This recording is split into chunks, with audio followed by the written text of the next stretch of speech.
propósito de Deus na sua vida. Tem crente que perdeu o sentido. A vida perdeu o sentido para ele. Ele está vivendo, mas não vivendo. Ele está como que vegetando. É um parasita. Vive do sangue dos outros. Vive da fé dos outros. Vive da oração dos outros. Vive da esmola dos outros. Vive dos sentimentos dos outros. E eu quero lhe perguntar, qual é o propósito de Deus na sua vida? Qual é o propósito de Deus quando Ele lhe colocou neste emprego ou nesse desemprego?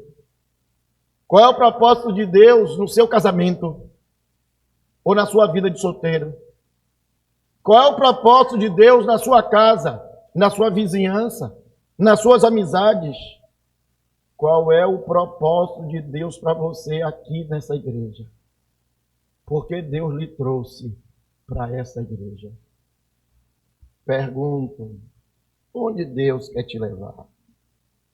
Em segundo lugar, irmãos, eu gostaria de ler aí com os irmãos os versículos 23, 24 e 25. 23, 24 e 25. Todos juntos? Então, entrando ele no barco, seus discípulos o seguiram.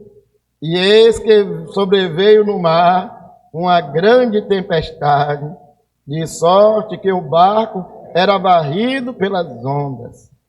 Entretanto, vamos repetir essa última parte? Entretanto, Jesus dormiu. Versículo 25 agora. Mas os discípulos vieram acordar, clamando: Senhor, salva-nos, perecemos. Eu acho que esse é um texto que a Anitta não gosta de ler. Principalmente quando o Cândido estava embarcado. Hein, Anitta? Pensar numa tempestade, Cândido lá no meio do mar, sendo sacudido para um lado e para o outro. Porque tem dia que o mar está de almirante, né, Cândido? Não passa nem a marola. O que é que está acontecendo? Glória a Deus. Hein? Poxa, que maravilha. Ana Maria, que é da ilha, né?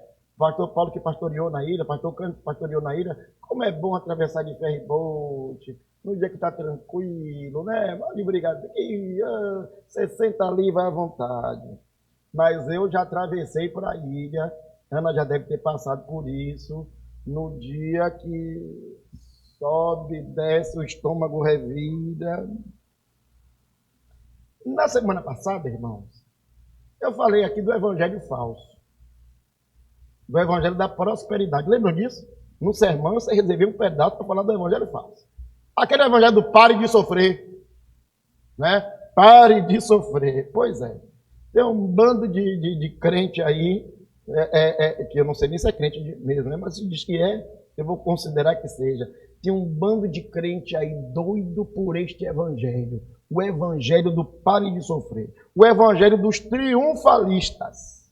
Eu vou vencer, eu vou conquistar, eu vou pisar na cabeça, eu vou derrotar, o inimigo está debaixo dos meus pés. Pronto, aí o crente não toma topada, o crente não fica doente, o crente não perde emprego, o crente não tem dor de cabeça. E quando aparece uma situação em que o crente é atingido por qualquer coisa deste mundo, aí Luciano bota o dedão assim na cara e diz: é pecado.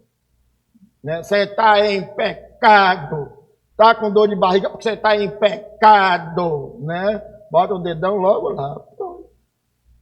Este, irmãos, pode ser qualquer coisa, menos o evangelho verdadeiro. Pelo contrário, nós temos neste texto 12 discípulos. Quero chamá-los de apóstolos, porque é assim que Jesus os chamou. 12 apóstolos. Lembre os irmãos que apóstolos só foram 12. E mais tarde Paulo. Né? Então esses que se auto-intitulam apóstolos são qualquer coisa, menos apóstolos. Porque para ser apóstolo, havia um requisito básico, o primeiro de todos: tinha que ter visto Jesus vivo, tinha que ter vivido com Jesus. Como Jesus tem mais de 2000 anos que foi para o céu, então nenhum desses que são apóstolos aí são apóstolos de verdade, são do Paraguai, são do Feraguai, são Xing Ling e de última geração, da pior possível. mas se auto-intitulam apóstolos. Haviam neste barco 12 discípulos, 12 apóstolos. Desses 12, pelo menos 4 eram experientes no mar. Não eram marinheiros de guerra, mas eram marinheiros de pescaria. Tinha ali Pedro e seu irmão André, tinha Tiago e seu irmão João, pronto. Pelo menos 4. Mas, irmãos, veio uma tempestade de vento, soprou naquele lago um vento, se formaram algumas ondas, a tempestade era tão intensa que aqueles homens experimentados no mar tiveram medo de morrer. E aí, Cândido, lembra disso? Que não dormia, não comia, não bebia, não sentava, porque o barco estava sendo jogado para lá e para cá, por ondas de 4, 5, 10 metros, assim, se pegar direito, parte esse barco no meio. E quem não sabe sobre marinheiro, pergunta o pastor Cândido depois, que ele pode explicar. Esses faladores, então, aí eu chamo de faladores, porque eles não são pregadores, porque o pregador prega a verdade, eles são faladores. Esses faladores esqueceram do restante da Bíblia todo. Jesus Cristo, Filho de Deus, em João capítulo 16, versículo 33, diz: essas coisas vos escrevo para que em mim tenhais paz. No mundo tereis aflições, ou passais por aflições, mas tende bom ânimo, aleluia. Eu venci o mundo. Vamos dizer juntos, irmãos?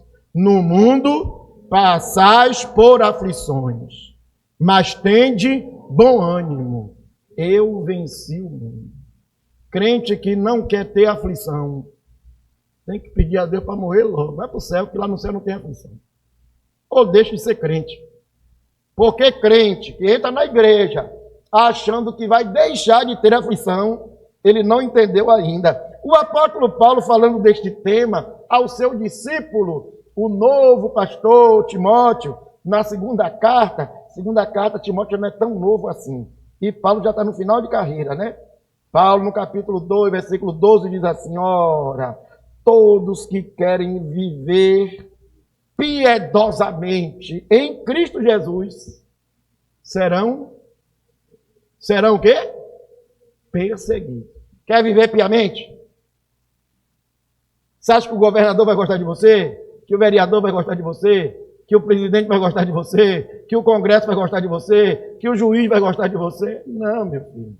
Se você seguir a Cristo piamente, você será odiado de todas as nações. E quanto mais próximo do fim, irmãos, mais a perseguição será intensa.